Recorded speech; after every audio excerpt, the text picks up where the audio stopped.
Kyiv पर सबसे बड़ा हमला करके पुतिन ने महायुद्ध का सायरन बजा दिया। पुतिन के विरुद्ध ट्रंप और यूरोपीय यूनियन के नेताओं के बीच महत्वपूर्ण बैठक में आगे की रणनीति पर मुहर लगेगी। माना जा रहा है कि यूक्रेन में नेटो सेना की तैनाती के साथ साथ लड़ाकू विमानों को यूरोप में तैनात किया जाएगा, क्योंकि ज़ेलेंस्की ने अब पुतिन के साथ 1-to-1 मीटिंग को रद्द कर दिया है। वहीं यूरोपीय यूनियन ने ऐलान कर दिया कि जब तक रूस बर्बाद नहीं होगा तब तक युद्ध विराम नहीं होगा, और अब अमेरिका और यूरोपीय संघ के अगले कदम पर युद्ध का भविष्य टिका हुआ है।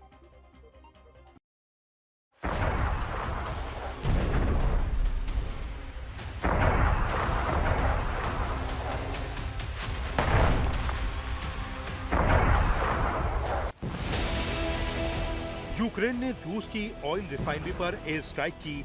यूक्रेन ने रूस के न्यूक्लियर प्लांट पर हमला किया। अब पुतिन की सेना ने यूक्रेन से बारूदी बदला लिया है। यूक्रेन सरकार का दावा है कि पहली बार कीव की प्रमुख सरकारी इमारत पर रूसी सेना ने हमला किया है। युद्ध शुरू होने के बाद इसे अब तक का सबसे बड़ा हवाई हमला बताया जा रहा है, क्योंकि रूस ने 805 ड्रोन और 13 घातक मिसाइलों से हमला किया है। रूस के हमले के बाद अमेरिकी राष्ट्रपति ने पुतिन के खिलाफ जंग का सीधा ऐलान कर दिया है।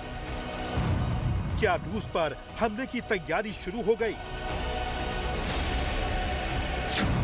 यूरोप में विश्व युद्ध का रिहर्सल शुरू हो गया।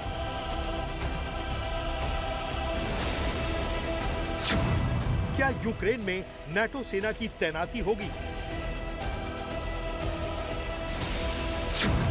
पुतिन के हमले का बदला लेगा अमेरिका? कीव पर हमला अब महायुद्ध वाला बदला।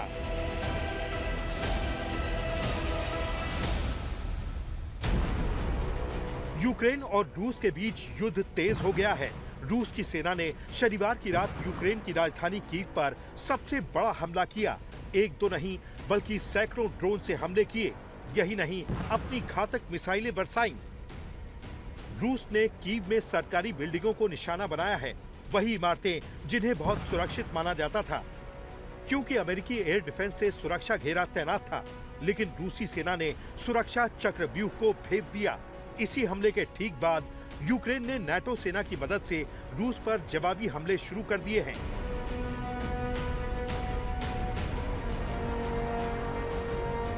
यूक्रेनी सेना ने रूस के ब्रायंस्क इलाके में द्रूजबा ऑयल पाइपलाइन को निशाना बनाया है।